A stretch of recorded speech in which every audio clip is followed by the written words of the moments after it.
नमस्कार दोस्तों, मेरा नाम देवराज वार्ष्णेय है और आप सभी का स्वागत है the daily price action show with chart mojo में।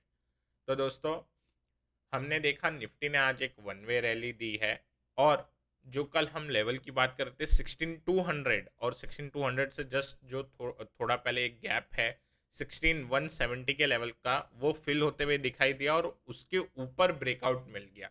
आई वॉज नॉट एक्सपेक्टिंग कि उसके ऊपर ही आज हमें ब्रेकआउट मिले, पर आज हमें उसके ऊपर भी ब्रेकआउट मिल गया। तो डेफिनेटली निफ्टी एक काफ़ी निफ्टी के अंदर काफ़ी एक अच्छी शॉर्ट कवरिंग देखने मिली है और काफ़ी सेंटिमेंट्स भी सुधर गया है ऑन मिड कैप स्टॉक। जैसे हम कल बात कर रहे थे, मिड कैप स्टॉक के अंदर एक बाइंग हमें देखने मिल रही थी ऑलरेडी मिड कैप एफएनओ के अंदर। अब हमें देखना है कि जो इंडेक्स के हैवी वेट है, क्या इनमें भी मूव कंटिन्यू होती है या नहीं। ओके, सो अभी के लिए अगर हम देखें, जो इम्पोर्टेंट लेवल्स हैं हमारे, वो थे प्रीवियस स्विंग लो के जस्ट एक जो लेवल निकल के आया था 15675 का। ओके, जो कि ये एक प्रीवियस स्विंग लो है। इसके बाद जो लेवल निकल के आया था वो था 15750 के लेवल, जहाँ पे 3 दिन तक मार्केट सपोर्ट ले रहा था और आज हमें एक अपसाइड रैली देखने मिली।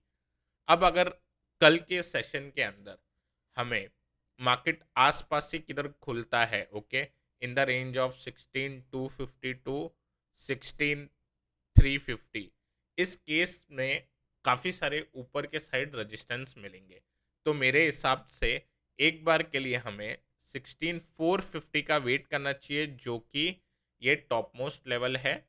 और उसके बाद हमें इंट्राडे के हिसाब से गैप फिल के हिसाब से एक ट्रेड लेना चाहिए। ओके, अगर हमें पोजिशनल के हिसाब से लेना है तो एनीवेयर बिटवीन अगेन जो हमारे गैप निकल के आते हैं 16150 के लेवल पे, यहाँ पे अगर हमें कल मार्केट आता हुआ दिखाई दे तो 16150 के लेवल से एक गैप फिल का पोजिशनल ट्रेड बना सकते हैं।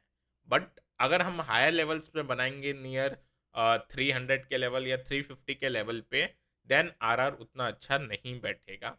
इस वजह से अगर किसी को गैप फिल के लिए अब प्ले आउट करना है, जो 16650 का गैप आता है, ये गैप की बात कर रहा हूँ मैं, वहाँ तक के लिए पोजिशनल ट्रेड के लिए 16150 का वेट करना चाहिए। और एल्स अगर किसी को इंट्राडे में प्ले आउट करना है, बिकॉज काफ़ी सारे हमें रजिस्टेंस देखने मिलेंगे, तो 16475 के ऊपर ही एक बार ट्राई आउट करना चाहिए to take a trade for gap fill.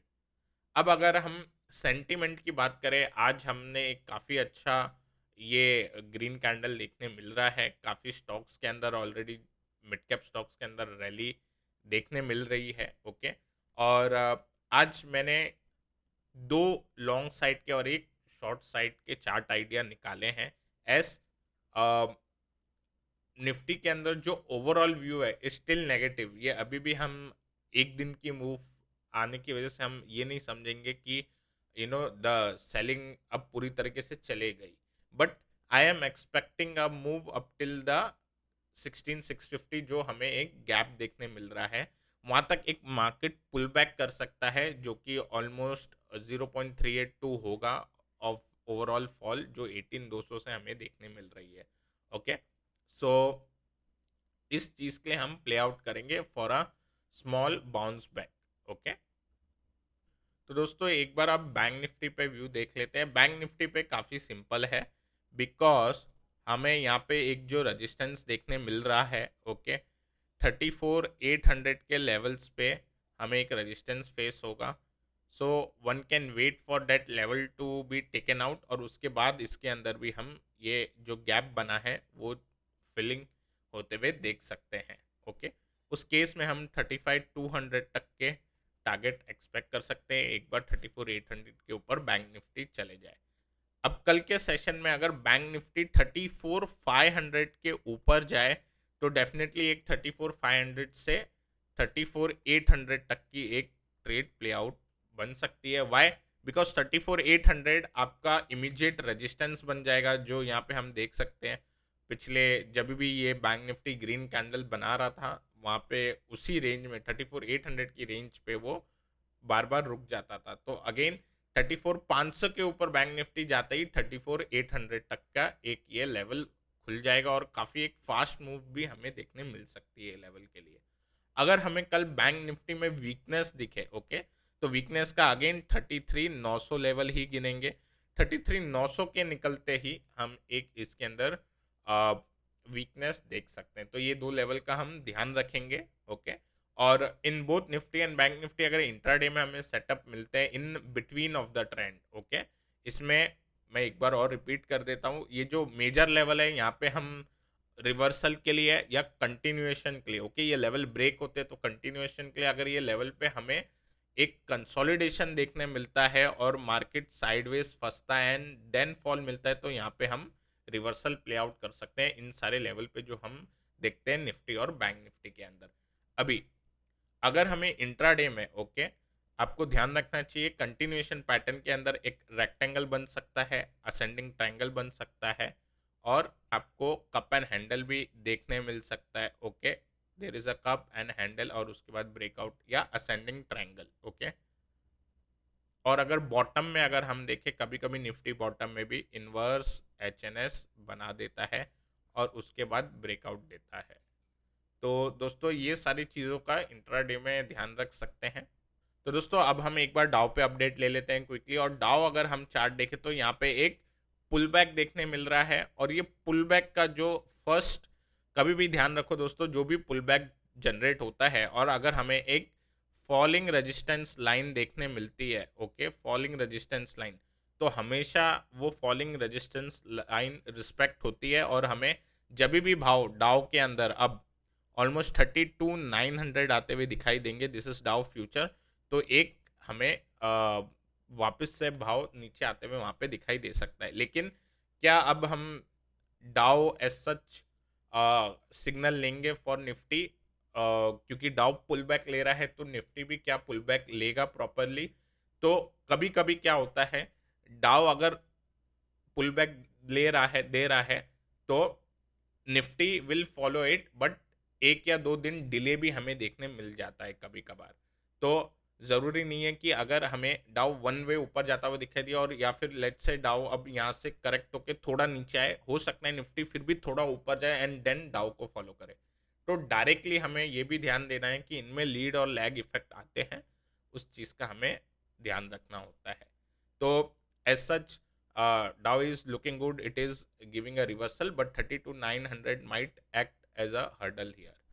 अब अगर दोस्तों एक बार ब्रेंट पे देखते हैं, ब्रेंट आज अटेम्प्ट कर रहा है 115 को ब्रेकआउट करने के लिए। अगर 115 ब्रेकआउट होता है, ओके, तो हमें ये एक रेक्टेंगल पैटर्न से ब्रेंट ऊपर जाते हुए दिखाई देगा और then Brent might go to 123 जो इसका प्रीवियस स्विंग हाई है, ओके। बट 115 के ऊपर जाता ही again it will trigger all the talks which happens in the market regarding inflation and all that।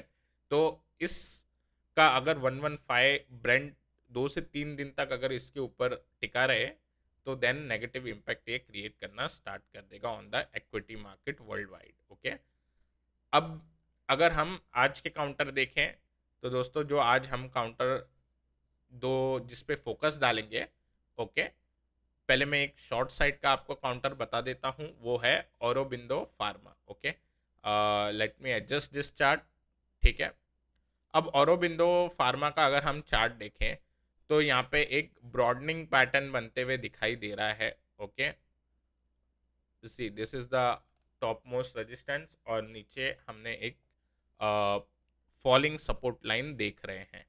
तो दोस्तों अगर हम इस पर्टिकुलर पैटर्न को देखें, ओके, तो इसमें शॉर्ट साइड में इस पैटर्न को जब हम शॉर्ट अगर ट्रेड इसमें इनिशिएट करेंगे तो रिस्क हमेशा क्या आती है, because this is a one way move, ये हमेशा हमें देखने मिलता है। अगर वन वे फॉल हो रही है तो चांसेस है हमें इसमें थोड़ा कॉशियस रहना होता है, ओके। चांसेस है कि अगर बाइंग एक बार ट्रिगर होती है तो बहुत सारे जो ट्रेल एसएल होते हैं वो ट्रिगर होते जाते हैं और एक शॉर्ट कवरिंग का डर होता है आने का। तो इस पर्टिकुलर काउंटर में अगर इसमें हमें क्योंकि ब्रेकडाउन का कंफर्मेशन कल 532 के नीचे मिलेगा, अगर उसके नीचे जाते हुए दिखाई देता है तो एक छोटा एसएल लगा के अप टिल द ये जो ट्रेंड लाइन है, ओके, जस्ट इसके ऊपर लगाएंगे। इसमें अगर हमें कम रिस्क लेनी है, ओके, तो वो टाइम पे हम लगभग, अगर 532 के नीचे जाता है तो 538 के आसपास तक का एसएल लगा के one can try to play out the breakdown in this. इसमें कॉशियस इसलिए रहना पड़ता है क्योंकि ये वन वे फॉल है, और अगर मार्केट में एक अपसाइड की मूव जनरेट होती है तो इसमें बहुत क्विक रैपिड मूव आने के चांस होते हैं, तो एसएल लगाना काफ़ी ज़रूरी है। तो 532 के एक लेवल से इसमें हमें इस पैटर्न का ब्रेकडाउन कंफर्मेशन दिखाई देगा। नाउ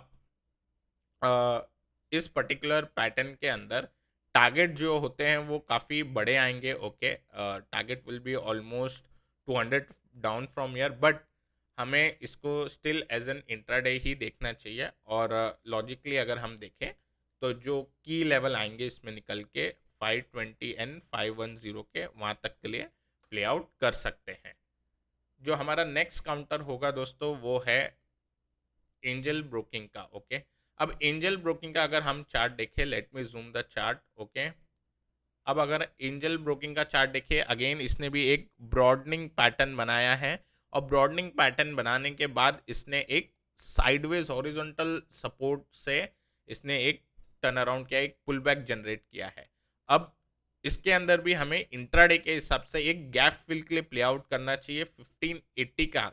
ये जो 1580 का गैप आ रहा है इसके लिए हम प्ले आउट कर सकते हैं। और अगर कल हमें 1460 से लेके 1480 के आसपास मिले तो आर्ली कैंडल का जो लो होगा उसका एसएल लगा के हम ये गैप के लिए प्ले आउट कर सकते हैं फिल होने के लिए। तो ये भी काउंटर हम नोटिस कर सकते हैं। बाय द वे ये एक ब्रॉडनिंग फॉर्मेशन में है, और यहाँ से अगर इसकी रिवर्सल जो as per the pattern generate होता है तो अगेन ये अपने ऊपर के जो रेजिस्टेंस लेवल आएंगे वहाँ तक जा सकता है। लेकिन why I am telling again as an intraday only because still market is below 200 DMA, और हमें still ये एविडेंस नहीं मिलेगा कि वाकई में जो मूव जनरेट हुई है निफ्टी में वो एक रियली स्ट्रॉन्ग बाइंग प्रेशर है या सिर्फ शॉर्ट कवरिंग। तो हमें आने वाले दिन में ये डेटा और क्लियर होते हुए दिखाई देगा, और उसके बाद पोजिशनल के लिए भी हम प्ले आउट कर सकते हैं। तो ज़रूर ये इंट्राडे के हिसाब से एक स्ट्रॉन्ग रिवर्सल काउंटर है। अब जो नेक्स्ट काउंटर है वो एक मोमेंटम काउंटर है, वो है अडानी टोटल गैस। अब अगर अडानी टोटल गैस देखें तो इसके अंदर काफ़ी अच्छा एक पैटर्न बन रहा है, एक फ्लैग पैटर्न बनते हुए हमें इधर दिखाई दे रहा है, आप देख सकते हैं यहाँ पे, ओके। और अगर इस काउंटर की बात करें, इसने पूरे निफ्टी के फॉल के अंदर काफ़ी स्ट्रेंथ भी दिखाई है, ओके। ये हो गया फ्लैग और ये हो गया आपका पोल। तो दोस्तों अगर इस काउंटर के अंदर 20 के ऊपर ये जाता हुआ दिखाई दे, ओके, वो लेवल के ऊपर हमें इसमें एक अगेन अपसाइड की मूव बनते हुए दिखाई देगी, क्योंकि आज का जो हाई है 2518 का, उसके ऊपर हमें कंफर्मेशन मिल जाएगा एक फ्लैग पैटर्न का।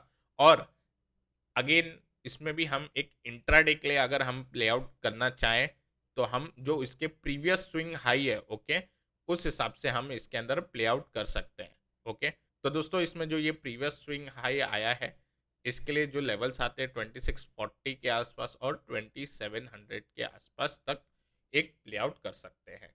बिकॉज मैं अगेन रिपीट कर रहा हूँ कि क्लैरिटी हम थोड़ी और लेंगे मार्केट के अंदर। एज सच पोजिशनल भी हम इसके अंदर ट्रेड कर सकते हैं, there is no harm in this for trading positional, okay. Momentum trade के हिसाब से पोजिशनली काफ़ी अच्छा चार्ट सेटअप बना हुआ है, but to remain cautious in such markets, जब तक हमें फर्दर डेटा नहीं मिलते तो थोड़ा इंट्राडे के हिसाब से ही पोजीशन बना सकते हैं। तो दोस्तों मैं आशा करता हूँ आपको आज का ये एपिसोड ज़रूर पसंद आया होगा। अगर पसंद आया है तो ज़रूर लाइक करें, शेयर करें अपने दोस्तों के साथ, और अभी तक जो व्यूअर्स ने भी अभी तक हमारा चैनल को सब्सक्राइब नहीं किया है ज़रूर चार्ट मोजो के चैनल को सब्सक्राइब करें। Till then take care and I will meet you in the next episode.